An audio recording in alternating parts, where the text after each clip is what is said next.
Every year, California state government spends nearly $145 billion on programs and operations. Identifying high-risk issues in California government can not only avert a potential crisis, it can ensure that state resources are being spent wisely. Every 2 years, the California State Auditor publishes a report on those issues that have been identified as having a high risk for potential fraud, waste, abuse, or mismanagement in state government. What are the results of this year's biannual audit of high-risk issues? We'll ask California State Auditor Elaine Howle. Additional funding for the Maddy Report made possible by a grant from Paramount Agricultural Companies, growing healthy food for you and your family. From Fresno, the Maddy Report, with Executive Director of the Maddy Institute, Mark Keppler. Welcome. In 2005, the California State Auditor was authorized by law to develop a high-risk government agency audit program to identify the state's major challenges. The California State Auditor Elaine Howle is back as our guest to discuss the most recent high-risk audit. Welcome back to the Maddy Report. Thank you. Pleasure to be here. Well, glad to have you. Well, before we talk about the high-risk audit that you just did, can you briefly describe a little bit about your office, what you do? Sure. The State Auditor's Office, we're located in Sacramento, and we basically audit state agencies, any publicly created entity like a school district, water district, and we're looking to make sure that government services are provided as efficiently and effectively as possible. As simple as that. Straightforward.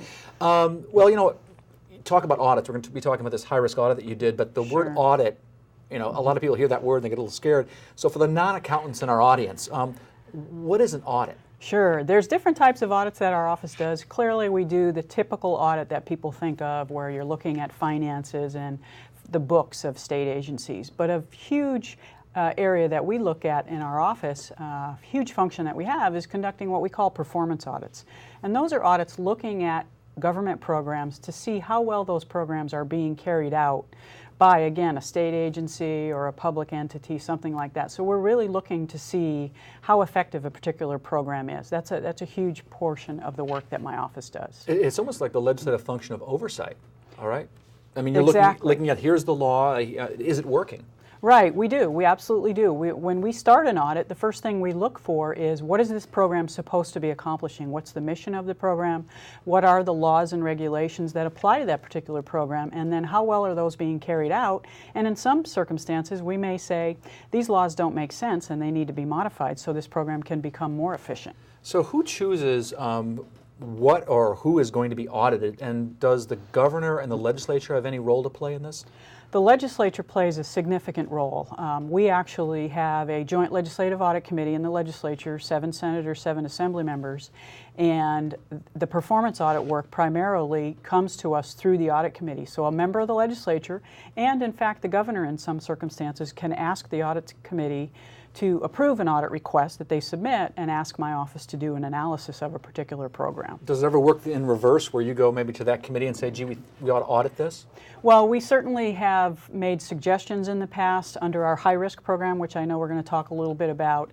That gives my office the authority and the responsibility to identify issues in the state that we think are pertinent for the legislature to pay attention to, the administration, and the general public. Like a good auditor, you're a clairvoyant, because you're right. We're going to talk about the high-risk program. What can you tell us about the high-risk program? Well, we actually have 2 high-risk programs. The first one that you talked about earlier in the program that was enacted in 2005, that responsibility and authority, is related to our state high-risk program, where we have the responsibility every 2 years to publish a list of either state agencies or statewide issues that need to be paid attention to, that are at high risk for being inefficient, for being wasteful as far as using taxpayer dollars, or even fraudulent for that matter. Okay. Okay. I was going to say the local let's high-risk program. Yeah, I know that's a new program that isn't implemented yet, but you're working toward that? Right. The local high-risk program came out after the City of Bell situation, some other controversies at the local level. So the legislature said, you have this state high-risk program. We need to give you the authority to establish a similar program for local entities, particularly local cities and counties, so we could go in and audit them as well. And just to remind our audience, the City of Bell situation was about what? Well, the City of Bell situation was about a lot of corruption, quite frankly, happening in that particular city, and individuals basically spiking their own salary to improve their pension, et cetera. And it was really a poorly managed city, and it affected the general citizens in the City of Bell. So you think a local high-risk program would have caught that?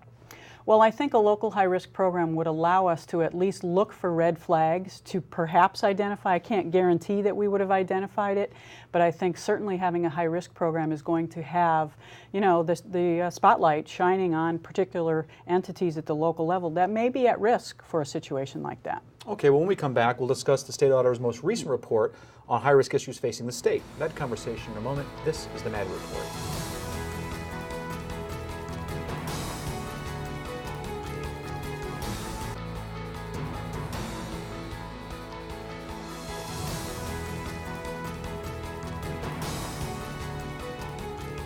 Welcome back. We're talking with California State Auditor Elaine Howle about a recent report her office issued on some of the high risks facing California state government.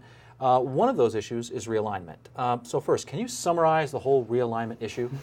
Sure, I'll try. You've got 30 seconds. Yeah, right. Certainly, when everyone thinks of realignment, they certainly think of juvenile justice, actually corrections as a whole, not just juvenile justice, but the adult correctional system as well. But realignment goes beyond that. There also is realignment relative to health services, mental health services being provided at the local level, and some other social service welfare type systems that are now being funded directly at the county level. But I know the big issue that everyone really does seem to focus on when they hear about realignment is the whole correctional realignment that the governor came up with this last year. And a big part of that was to try to deal with a problem that's existed for a long time with our Department of Corrections and our correctional institutions being overpopulated with inmates, way over capacity. So realignment's trying to address some of those concerns. Like twice the capacity that the prisons were initially set up for. Right. They were designed for, you know, 30 some odd thousand inmates, and we've got hundreds, over 100,000 inmates in our correctional institutions. We have 33 or 34 institutions in the state, and the federal government, as I'm sure your viewers are aware, was concerned about health care provided in the prisons, and overcrowding really was detrimental to the ability to provide proper health care for the inmates. It's interesting, realignment, you're talking about those other issues as well, health issues, et cetera. It's pushing some of those services that were provided by the state down to the local level. Primarily. Exactly. I mean, a lot of those services were provided at the local level, but I think what a realignment is doing is acknowledging that that's where the rubber hits the road, essentially, and where people receive their services. And some of what realignment is about is a restructuring of how the funding works for the different services that are provided. And one of the things that realignment's trying to accomplish is the funding going directly to the counties rather than coming to the state and then the state legislature or the administration deciding how much each county gets. It was hopefully allowing more flexibility at the county level to decide what the priorities should be as far as how that money should be spent. In terms of funding, how stable is the funding source? I mean, all these responsibilities are kind of being shifted, for example, let's say from state prisons to county jails. I think a lot of counties are concerned, are they going to have the money to do this job? Now, there was Prop 30 provided some additional funding. Is that solving the problem? Will that solve the problem? Well, I don't think Prop 30 solves the problem entirely. It certainly helps. It was a huge thing that the voters decided to do, and it does generate a significant amount of revenue for the cities and counties. And again, much of that revenue goes directly to the cities and counties. But we don't know at this point in time whether or not that's going to be sufficient. There are certainly concerns that cities and counties have raised about their ability, particularly from the correctional perspective, to handle a lot of these inmates that are now being released from state prisons and expected to be incarcerated in local jails. Yeah, I heard $28,000, I think 28,000 people rather was the figure I think I heard in terms of people moving in realignment from state prisons to county jails, which is another point of to reference is the difference between state prisons and county jails. Actually, they're actually terms of art that mean very different things. Let me ask you about the effects of realignment. Do we know how it's working? No, we don't. It's too soon to tell. One of the concerns that we raised in our high-risk report, and actually in an audit report we did on juvenile justice realignment, was we have to be capturing data, and we need to be able to do the analysis down the road to determine whether or not it's working. So we have a concern that that data needs to be captured and looked at. But again, it's too soon to tell whether or not realignment actually is going to work. You know, there's something in your report about community correction boards. What are they, and are they independent? Do they coordinate their activities? These boards were actually established as part of the realignment, some of the legislation related to realignment. And one key thing that the boards are responsible for is looking at realignment plans that the individual counties develop and assessing whether or not those plans are workable and can move forward. That's one of their key responsibilities. As far as their independence, I'm not sure exactly how that works as far as whether or not those boards are independent, but they have huge responsibility with respect to realignment from correctional perspective. It seemed that they probably would be a good idea to coordinate some of their activities. But let me ask you about, kind of summarize the whole realignment issue. You're kind of shifting these folks, let's say, in criminal justice from the state prisons to the county jails. Aren't we just transferring the problem of overcrowding from state prisons to county jails? I think if you talk to a lot of county sheriffs, particularly when we conducted the high-risk audit work that we did for that biennial report we put out and put this chapter together related to realignment, we did talk to local sheriff in Sacramento County, and they had serious concerns because there's overcapacity at the state level. Now many of those inmates are being shifted to the local level, and a lot of the jails at the local level, number one, are already at capacity, but number two, they don't have the ability to house an inmate for as long as someone would be housed at the state level to provide health care services and other types of services. And that's a serious concern that local government, sheriffs in particular, have raised. Yeah, county jails weren't designed for long holds. I mean, typically a year or less, and some of these folks coming from the state prisons are there for longer than a year, so they're not really set up for that, the county jails. That's correct. That's exactly what the sheriffs and police at the local level are raising concerns about. Our jails were never designed to house someone for that period of time, for a long period of time.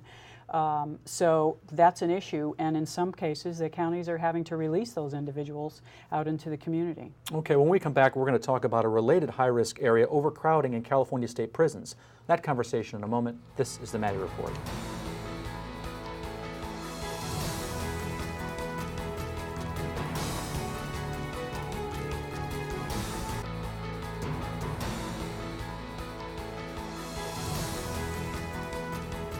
Welcome back. We're talking with California State Auditor Elaine Howle about a recent report her office issued on California's high-risk areas. One area you talked about was the prison population and correctional institutions and managing that situation.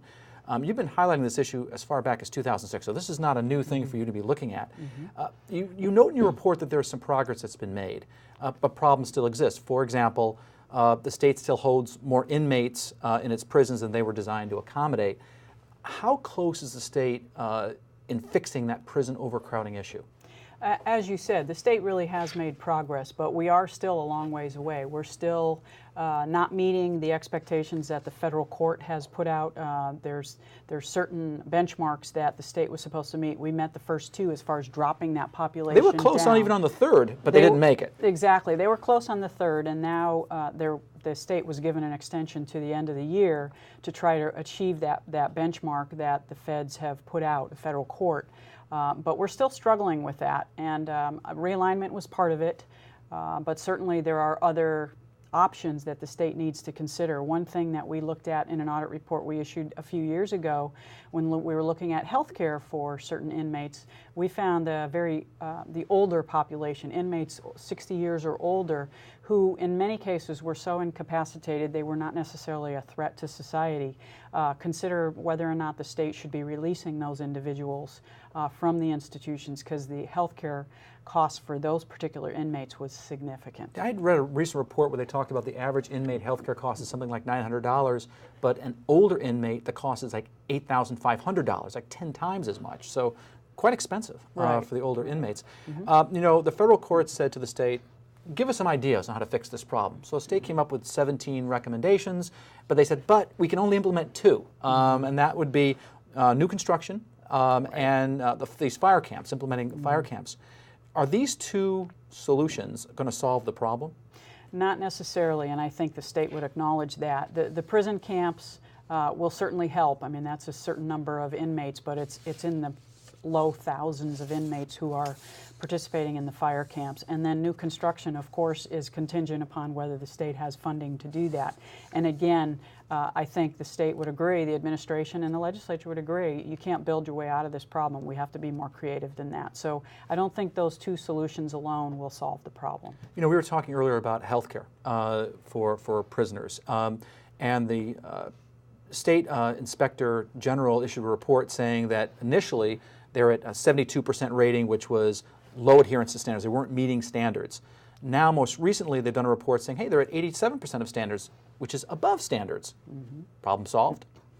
Not necessarily. I think if you talk to the receiver, Mr. Kelso, he would suggest that that's great. I mean, we have definitely made progress. The state has spent a significant amount of money to get there. But what I think he would be looking for and the federal government would be looking for, the federal courts, sustainability. Are we able to sustain that quality of care, that adequacy of care for the long run? So improvement is great, but now we have to sustain it. So close, but no cigar at this point. You also mentioned in your report something about valley fever as it relates to health care for prisoners. What's the issue there? The issue there was valley fever outbreak in the Central Valley, and there was concern about how the Department of Corrections reacted and responded to that particular situation. And the receiver had very serious concerns that, you know, we've made progress in providing health care, but here's a situation where we had an outbreak, and he was not real happy with how the state of California, the Department of Corrections, reacted to that situation. Something along the lines of, I think advocates might say, a prison sentence shouldn't be a death sentence, essentially. Well, let me ask you about this. Another issue you talk about there, not just about overcrowding, but you also talk about corrections leadership. You've got some concerns there. What are your concerns with corrections leadership? It's not specific to an individual. It's actually specific to various positions.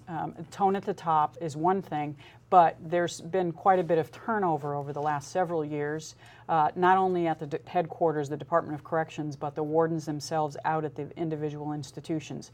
So we felt we needed to see more continuity in the leadership group, staying there and sustaining some of the improvements over time. So if you consistently have changes, then you change from one strategic plan to another strategic plan, the vision changes, et cetera. So we were really hoping that there would be more stability at the top.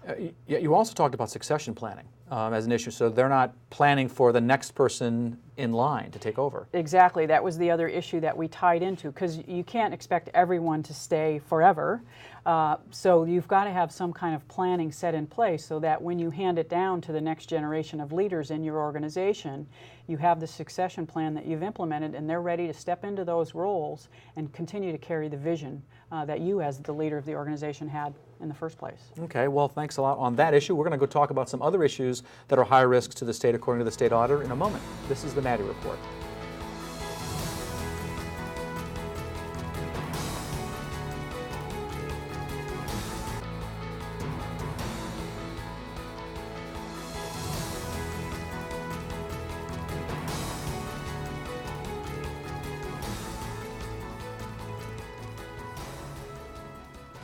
Welcome back. We're talking with California State Auditor Elaine Howle about a recent report she issued on California's high-risk areas. Maintaining California's infrastructure is high on your list of high-risk issues. One area that you talk about is transportation. So what were your findings there? The findings there, I think anybody driving on our highways would agree with us that infrastructure has really suffered in certainly these lean times that we've been through the last few years, but much of our infrastructure is very old and in need of repair, replacement, and those that we do build or repair, we need to do a better job of maintaining the infrastructure in the state. You know, it's interesting, I was out in Kansas a while back, and on a highway in Kansas, I could not believe how well the roads were maintained. It was like it was newly paved, nothing like California. So another issue you talk about is water infrastructure. What are the issues with water infrastructure? The issues similar to our roads and bridges and other aspects of infrastructure in California, the issue there is whether or not we have proper flood control is one piece, but the other is just the transfer of water from Northern California to Southern California. The infrastructure, again, is very old. It's upwards of 35 to 50 years old in some instances. In some cases, it's over 100 years old, and maintenance has been very poor. Again, in lean times, it's been difficult for the state to maintain that infrastructure as properly as we should have. You know, I was looking at the numbers on both transportation and water, and we're talking about some big numbers here. A $536 billion shortfall, according to the Transportation Commission. We're investing $18 billion a year in water, but the American Society of Civil Engineers says we need to spend $450 million more. Right. So big holes, big gaps. I don't suppose in your report you said where the money should come from? You highlight the problem. We highlight the problem. I mean, the $500 billion that you're talking about as far as transportation, there is a portion of that, a little less than half, about 45%, that will be handled with general revenues coming in, but that's a huge shortfall. We have less than half of what we need for the next 10 years. On the water side, as you indicated, the Engineering Society is saying, yeah, we've spent about $18 billion, but we need about $4 or $5 billion within, again, the next few years. I think it's up to the next 10 years to really maintain and retrofit and improve our water infrastructure in the state. So big money. And that doesn't even count the governor's proposed, the two pumps project in the Delta. That's going to be another $14 billion if that's built. By the way, will that solve the water problem? Not necessarily. I mean, certainly the Delta Conservation Plan is to try to address some of the issues. One of the big issues in the Delta that many people are aware of is the ecosystem being adversely affected by water being transferred down to Southern California. And this proposal would address some of those concerns, but it doesn't solve all of the problems now. Let's transition to flood control. It's the Delta levees bring up flood control. So what are the issues around flood control? Similar issues as far as how well our levees are maintaining, whether or not they need to be reinforced, weaknesses there, and certainly wanting to make sure that we don't get ourselves in a situation similar to Katrina and other floods that have occurred in other parts of the country. Again, our infrastructure is in poor condition and needs to be upgraded.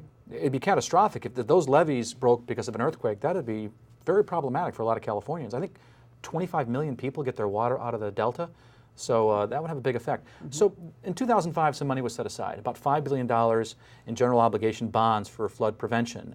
If all that money is allocated, is that going to alleviate the risks of flooding?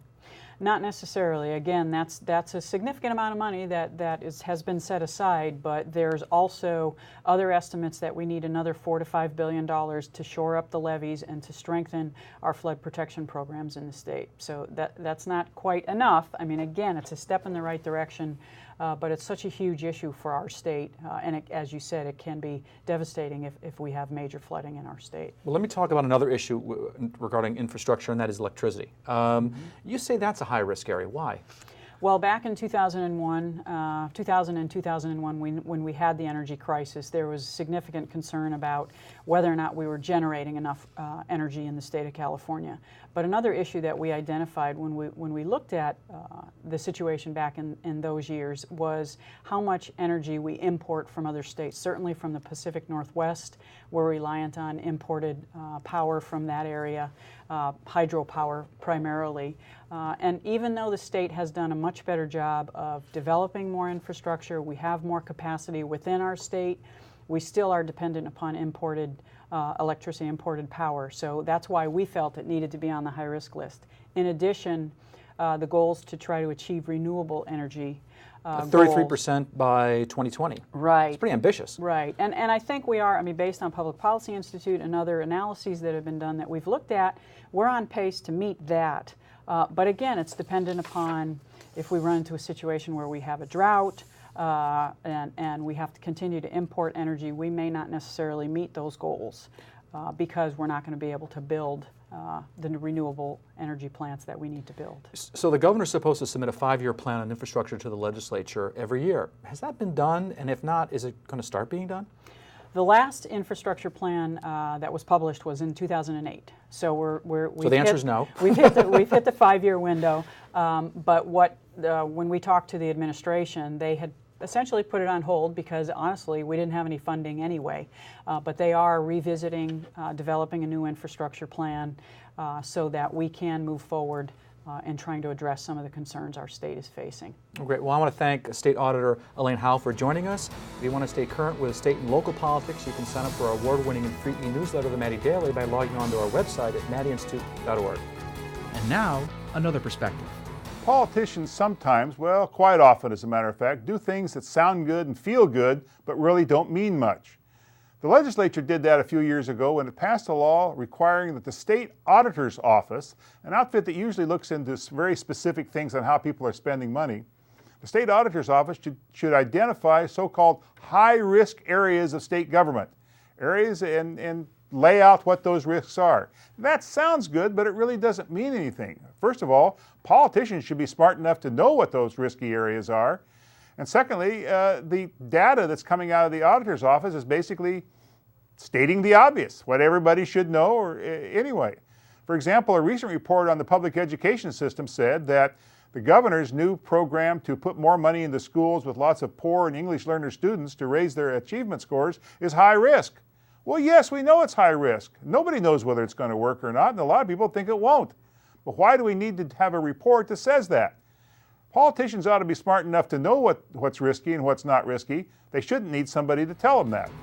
The views expressed in the Maddy Report are those of the individuals participating in the program and do not necessarily reflect those of the Maddy Institute, the California Channel, Casey, or Valley PBS.